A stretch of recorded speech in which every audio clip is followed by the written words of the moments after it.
Good morning, everybody. Welcome back to another episode of the Hockey Talk with TG podcast. I'm Ty Glenn. Hopefully you guys are having a great Monday. It is freezing outside, but hopefully that you stay tuned in to the Hockey Talk with TG podcast at the end for all your latest hockey news. First things first, do me a favor, hit that like and subscribe button if you are tuning in to the Hockey Talk TG podcast on YouTube, and make sure to follow me on Spotify, Apple Podcasts, and iHeart Radio.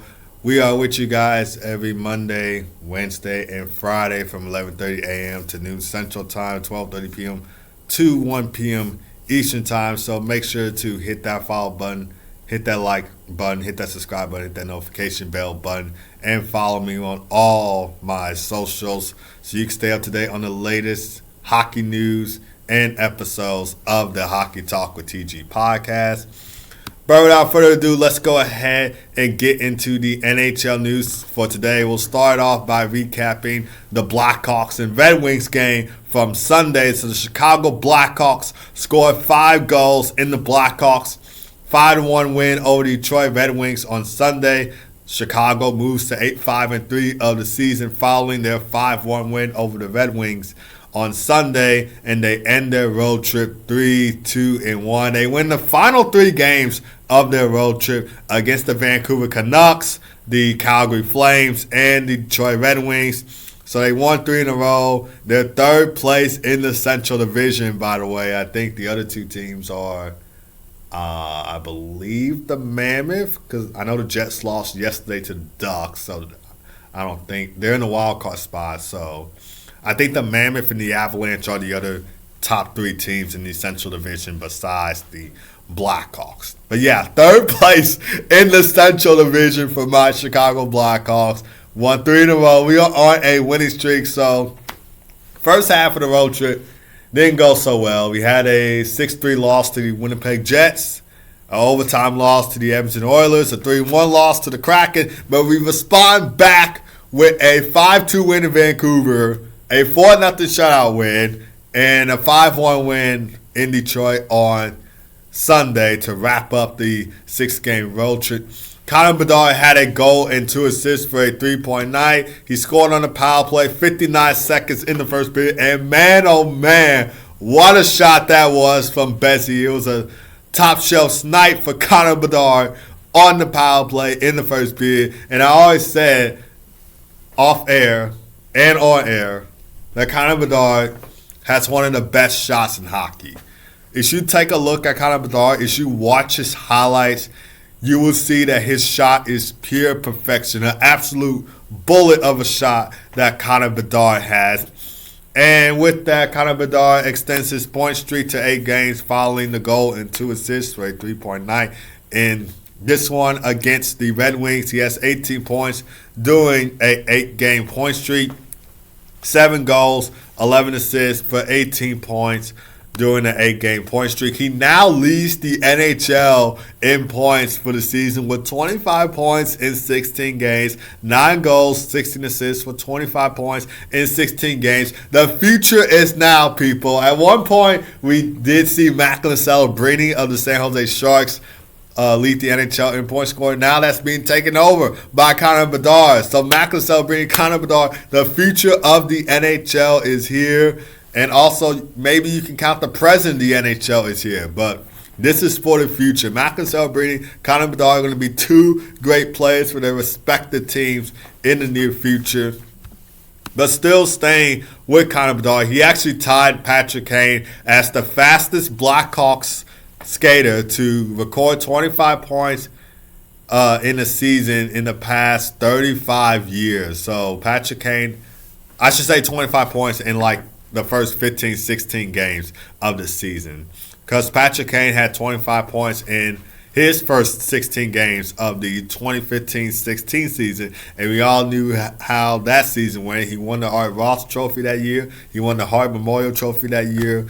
So he had an outstanding 2015-16 season, and Connor Bedard is just mirroring that season and mirroring Patrick Kane overall in general. I found this cool stat that the NHL has shared on Twitter, and Instagram. You should take a look at Patrick Kane and Connor Bedard's first 164 games with the Blackhawks. Patrick Kane had 146 points in 164 games with the Blackhawks. I should say in his first 164 games with the Blackhawks, 48 goals, 97 assists for 146 points in his first 164 games with the Blackhawks. Connor Bedard had 146 points in his 164 first games with the Blackhawks, so 52 goals, 94 assists for 146 points in his first 164 games played with the Chicago Blackhawks.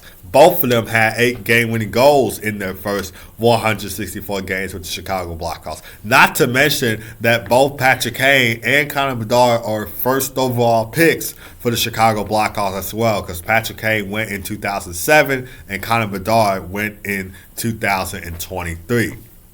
So, Biz, this isn't pond hockey anymore. This is Chicago Blackhawks hockey. And the only reason why I made that joke is because during Connor Bedard's second NHL season, Paul Bissonnette joked on TNT saying that the Blackhawks weren't going to win games playing pond hockey, and he had a little bit of criticism about Connor Bedard. But this isn't pond hockey anymore. This is Chicago Blackhawks hockey. This is winning hockey. No more pond hockey. So I'm pretty sure Biz is keeping quiet on TNT right now, along with the rest of the TNT crew. But that was just something that Paul Bissonnette has said on TNT last year when the Blackhawks were in their losing ways, and he had a lot of criticism about Connor Bedard.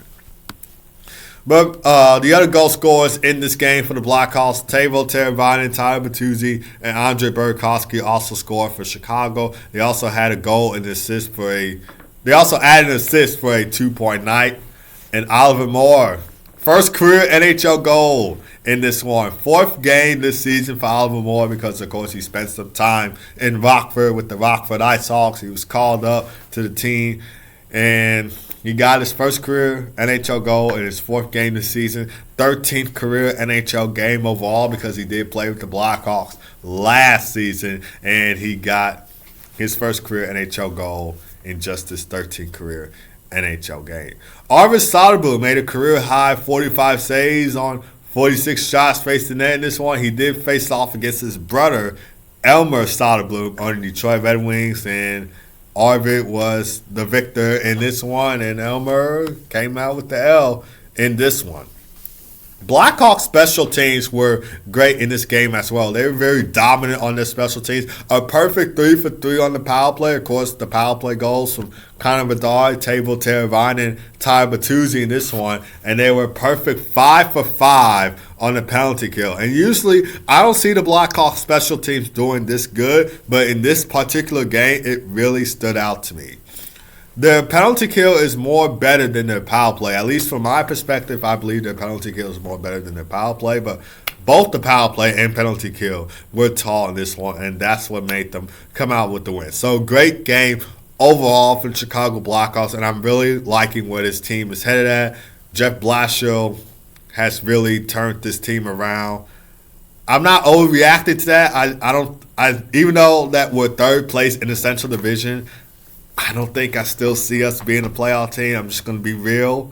I hope to see us as a playoff team, but I don't think we'll be a playoff team until another maybe 5 years or so. I mean, it takes time to rebuild. We're going to be a dangerous team overall in the next 5-7 years. I mean, once we have our prospects come up to the roster, like Anton Frundell, who's playing in the Swedish Hockey League right now, Valklav Nesterov, I believe. I think that's how you pronounce his name. So another top Blackhawks prospect. And Mason West, who's currently playing high school football at Adena High School, which is in, I believe, Minnesota. So he's currently playing high school football. But once that season is over, he'll be playing high school hockey. And then eventually we'll see him up on the Blackhawks roster. So we have a lot of great prospects in our system. We have a lot of great young players on our team overall. So be prepared. In the next 5-7 years, we're going to be a dangerous team to watch. We definitely are going to be a dangerous team to watch and a great team to watch as well. Frank Nazar did not play in this game for the Chicago Blackhawks. Of course, he's out. He's currently day-to-day, according to head coach Jeff Blashill, so he did not play in this game. In the Blackhawks game the other night against Calgary, that was last Friday, Frank Nazar left the first period after an awkward collision, and he did not return for the remainder of the game, and he did not play in Sunday's game. Hopefully he's not out for too long, because I do have him on my fantasy hockey team, and I need to see Frank Nazar getting some points. I mean, him and Connor Bedard, always said it, they're going to be the next Patrick Kane and Jonathan Tage on the team, and it's always great to see Frank Nazar and Connor Bedard play together, especially on the same line. So hopefully Frank Nazar is not out for too long, but yes, according to head coach Jeff Blashill, he is currently day-to-day. For the Red Wings, Dylan Larkin scored the lone goal for Detroit. John Gibson made 15 saves on 19 shots faced the net, and the Red Wings have lost 4 of their last 5 games, and they dropped to 9-7-0 of the season. The Red Wings continue their 4-game homestand against the Anaheim Ducks on Thursday at 6 o'clock p.m. Central Time. The Blackhawks head home for the start of a 4-game homestand against the New Jersey Devils on Wednesday at 8:30 p.m. Central Time. That game will air on TNT, True TV, and HBO Max. So glad to see the Blackhawks are back at home after a long 6-game road trip. We finally get to see some Blackhawks hockey at the United Center for these 4 games for their 4-game homestand. Going to be taking on Jack Hughes and the New Jersey Devils. Should be a great game. Jack Hughes versus Connor Bedard, 2 first overall picks in their respective draft class year. Of course, Jack Hughes in 2019 and Connor Bedard in 2023. And let's see if Paul Bissonnette has something else to say about the Chicago Blackhawks. Them playing pond hockey and whatnot. But I'm telling you, this isn't pond hockey anymore for the Blackhawks. This is Chicago Blackhawks hockey. This is winning hockey. This is NHL hockey for the Chicago Blackhawks. But yes, I'm still afraid. I'm still hate to see that Frank Nazar did not play in Sunday's game, because, of course, would have loved to see him in the lineup. Plus, he's from Detroit, and he played his college hockey at the University of Michigan, which, P.S., I'm a huge Michigan fan. By the way, go blue. But anyway, moving on to the next game. Carolina Hurricanes, they hold off the Toronto Maple Leafs with a 5-4 win in Toronto on Sunday. This was a comeback win for the Carolina Hurricanes. They scored 3 unanswered goals in the game to win 5-4. 1 goal in the second period from Sean Walker, and then they had 2 more unanswered goals to win the game 5-4. 4th straight win for the Canes overall, and they moved to 11-4-0 of the season. Logan Stankoven scored the game-winning goal for the Hurricanes in this one. He broke the tie with 7 minutes and 47 seconds remaining in the third period. Of course, a giveaway from Jake McCabe in the third period to Nikolai Ehlers. Nikolai Ehlers found Logan Stankoven, and Logan Stankoven broke the tie in the third period for the Carolina Hurricanes. Sebastian Aho, Seth Jarvis, Sean Walker, and Taylor Hall also scored for the Hurricanes in this one, while Brandon Busty made 16 saves on 20 shots faced the net. Hurricanes outshot the Maple Leafs 47-20 in this game, and 22-2 in the third period alone. So they were really the dominant team in this one against Toronto. And for the Maple Leafs, William Nylander scored twice for the Maple Leafs. He extended his point streak to 10 games, in which he has 19 points during the span, 7 goals, 12 assists for 19 points during a 10-game point streak. He's recorded a point in 12 of 13 games this season. And Austin Matthews and John Tavares, they had a goal and assist for a 2.9 in this one. Morgan Riley also had an assist in this one to extend his point streak to 5 games, in which he had 7 assists during the span. No goals for Morgan Riley during a 5-game point streak, just only those 7 assists. Dennis Hildeby made 42 saves on 47 shots faced the net, and the Maple Leafs, they have lost 2 in a row. They conclude their 4-game homestand 2-2-0, and they were coming off of a 5-3 loss to their rivals, the Boston Bruins, on Saturday. So they closed out this back-to-back homestand with 2 straight losses. and they moved to a 7-1 of the season. Speaking of the Maple Leafs and Bruins, the Maple Leafs will be in Boston, in Beantown, to take on the Bruins Tuesday at 6 o'clock p.m. Central Time. That game will air on TNT, True TV, and HBO Max. Like I said, the Bruins and Leafs faced off against each other on Saturday in Toronto, which was a 5-3 win for the Boston Bruins. In that one, we'll see if the Leafs can come back and win that game in Boston against their rivals, the Boston Bruins. Both of these teams have a lot of history against each other. So we'll see how this game turns out. The Hurricanes will start a 3-game homestand against the Washington Capitals Tuesday at 6 o'clock p.m. Central Time. But now moving from Toronto to Anaheim as the Anaheim Ducks hold off the Winnipeg Jets with a 4-1 win on Sunday. They improved to 11-3-1 of the season. They're 5-1-0 at home, and they have won 7 in a row. They extend their winning streak from 6 games to 7 games. The 6-7 trend that the kids are doing today, these days, 6-7 trend. It's a funny trend. I still don't get it, but it's a funny trend to do. But the Ducks extend their winning streak from 6 games to 7 games. Second night of a back-to-back set for them. They won 4-3 in overtime against the Golden Knights on Saturday. That was actually a road game for Anaheim in Vegas, winning 4-3 in overtime. Jacob Trouba with the overtime game-winning goal in that one.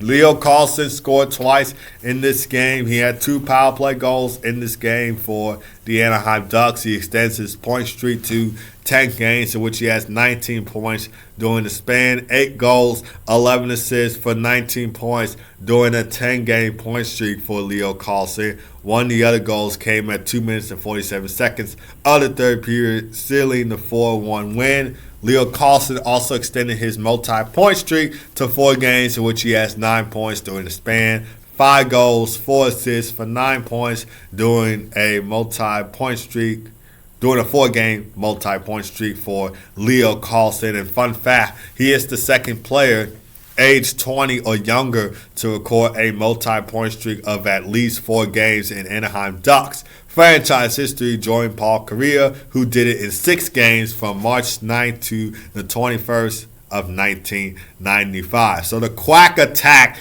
is indeed back. This Ducks team is something else, and they're a great young team to watch besides the Blackhawks, Canadians, and Sharks.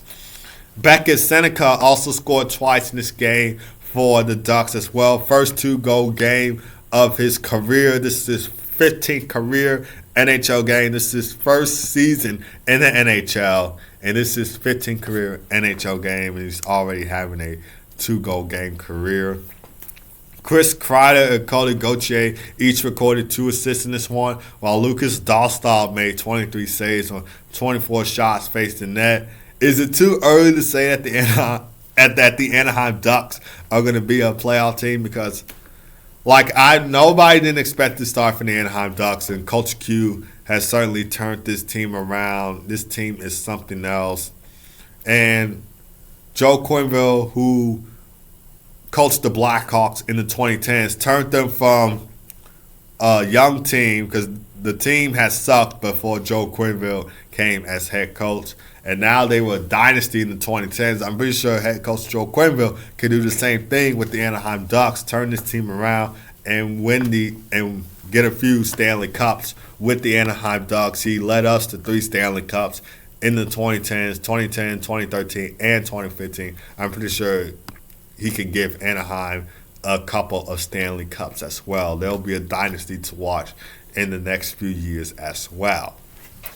For the Jets, Kyle Connor scored the lone goal for Winnipeg, scored at 4 minutes and 22 seconds of the second period, cutting the lead to 1. This is his 600 career NHL point for Kyle Connor, which he has 293 goals, 307 assists for 600 points in 628 career NHL games. He joins Mark Scheifele, Blake Wheeler, and Ilya Kovalchuk as the 4th player in Jets/Atlanta Thrashers franchise history to reach 600 in career NHL points. Of course, Mark Scheifele had 825 points Blake Wheeler had 812 points, and Ilya Kovalchuk had 615 points.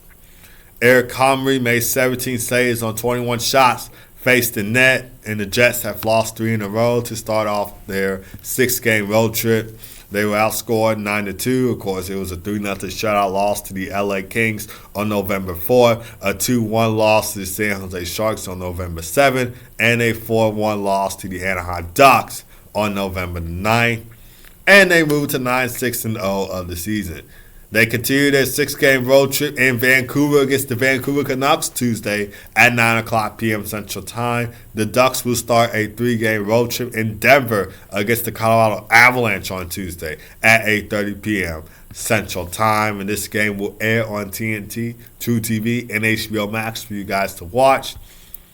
But moving on from Anaheim back to the East Coast of Canada, Ottawa, Ontario, the Senators, they take down the Utah Mammoth with a 4-2 win on Sunday. They extend their point streak to 5 games in which they're 3-0-2 during the span, and they move to 8-5-3 of the season. Ridley Gregg and Jordan Spence had a goal and assist for a 2.9 for Ottawa, so they led the charge for Ottawa's offense in this one. Michael Matteo also scored for Ottawa. This is 4th straight game Michael Matteo has scored in. He scored 6 goals in 16 games so far this season. He had 11 goals in 72 games last season. Nick Cousins also added a goal for Ottawa, which came on a wraparound shot, while Levi Merilainen made 29 saves on 31 shots faced the net. This is his first start since October 27, and he certainly put on the show in this one for the Ottawa Senators. Not bad, since he haven't started for Ottawa in a while. It's usually been Linus Ullmark leading the charge for the Ottawa Senators, but Levi Merilainen put on a solid performance in this one for his first start since October 27. For the Utah Mammoth, Nick Schmaltz and Clayton Keller scored for Utah. Nick Schmaltz recorded his 9th goal of the season. Clayton Keller with his 6th goal of the season. And Jack McBain appeared to have scored for Utah, but the goal was called back due to goaltender interference. Vika Vanacek made 21 saves on 25 shots faced the net. And the Mammoth have lost the final 3 games of their 4-game road trip. They were coming off of a 6-2 loss to the Montreal Canadiens on Saturday. They have won 5-0 in their past 6 games, and they moved to 9-7-0 of the season. The Mammoth return home Wednesday to take on the Sabres at 8 p.m. Central Time, which they won 2-1 in overtime against the Sabres to kick off their 4-game road trip. I'm pretty sure the Sabres are going to want some revenge in this one against the Utah Mammoth. The Senators continue their 4-game homestand against the Dallas Stars on Tuesday at 6 p.m. Central Time. Other games from the Sunday slate, the LA Kings won 3-2 in Pittsburgh against the Penguins. Kevin Fiala with the game-winning goal in that one. I should know him all too well since he played on the Nashville Predators, and he was him and the Preds were going up against the Blackhawks in the Stanley Cup playoffs. He scored the overtime game-winning goal against the Blackhawks in Game 3 of the 2017 Stanley Cup playoffs, which put us on the brink of elimination, and eventually, you know the rest. They swept us. So Predators fans should know him all too well. Blackhawks fans should know him all too well, since he was on the Preds during those playoff times when the Predators were taking on the Chicago Blackhawks. But yeah, he had the game-winning goal in this one for LA, scored with 8 minutes and 8 seconds remaining in the third period. Also had an assist for a 2.9. And the goal that he scored was a highlight reel goal as well. He stick-handed around Erik Karlsson, and he scored past Sergei Mershov for his 500 career NHL point. And for Sergei Mershov, he's probably going to hate to have that goal scored against him. This was his first NHL game, by the way. He's 21 years old, and he was making his NHL debut. And he hated that he had the L in his NHL debut. I'm pretty sure he had hated to get scored on by Kevin Fiala on that goal right there. But again, highlight reel goal for Kevin Fiala in this one, and the Kings would come out with the 3-2 win. Corey Perry also had the goal. This is for a 2.9. It's still has a weird feeling for me, and I'm pretty sure for other hockey fans in general, that Corey Perry is now an LA King, and I'm pretty sure that's got to feel weird for Anaheim Ducks fans since Corey Perry played on the Anaheim Ducks for a long time, and he won a Stanley Cup with the Anaheim Ducks in 2007. So I'm pretty sure that's got to feel even weirder for Ducks fans to see Corey Perry in an LA Kings jersey.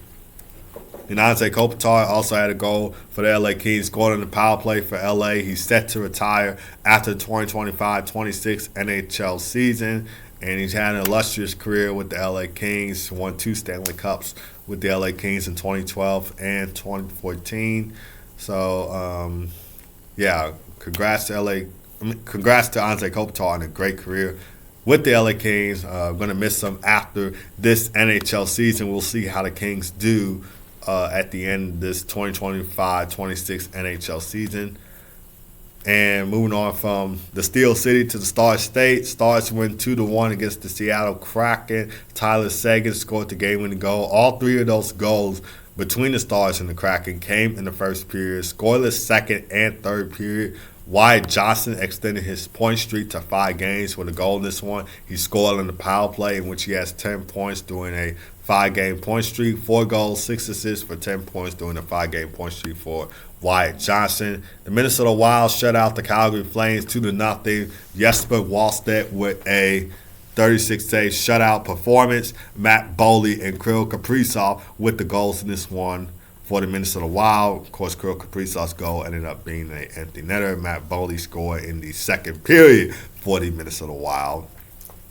The Avalanche win 5-4 in overtime against the Vancouver Canucks. Gavin Brindley, who played his college hockey at the University of Michigan, with the overtime game-winning goal, scored 1 minute and 8 seconds into overtime in this one. The Avs were coming off of a 9-1 win in Edmonton against the Edmonton Oilers on Saturday, which was a 5-point game for Nathan MacKinnon as well. Nathan MacKinnon had 2 goals in the game against the Oilers on Saturday. He finished with 5 points in this one. And the NHL games on the slate, 4 games on the NHL slate in this one. We got the Islanders taking on the Devils at 6 o'clock p.m. Central Time. And then the Nashville Predators taking on the New York Rangers at 6 o'clock p.m. Central Time, which both teams are desperate for a win at this point. The Predators coming off a 5-3 overtime loss for, I guess, the Dallas Stars in their game on Saturday. The Rangers winless at Madison Square Garden. They are coming off a 5-0 shutout loss to their arch rivals, the New York Islanders, at Madison Square Garden, in which they are 0-5-1 at Madison Square Garden. So, different team at home and a different team on the road, because all their wins for the Rangers this season have come on the road, and they're winless at home. So, the Predators and the Rangers are desperate for wins in this one. And then we got the Columbus Blue Jackets taking on the Edmonton Oilers. Like I said, the Oilers are coming off of a 9-1 loss at home to the Colorado Avalanche on Saturday. The Blue Jackets coming off a 4-3 loss to the Vancouver Canucks on the road. So both teams are going to be looking for wins in this one. And then we got a 2023 Stanley Cup Final rematch between the Florida Panthers and the Vegas Golden Knights at 9 o'clock p.m. Central Time. But that's going to do it for this episode of the Hockey Talk with TG podcast. Thank you guys for tuning in as always. Make sure to follow the Hockey Talk with TG podcast on Spotify, Apple Podcasts, and iHeart Radio. And hopefully you guys have a great rest of your day. Keep God first as always. Be blessed. Stay warm. I know it's cold outside, but I'm from Illinois, so I'm used to the cold weather. But hopefully you guys stay warm. And I'll see you guys on Wednesday for another episode of the Hockey Talk with TG podcast. Take care.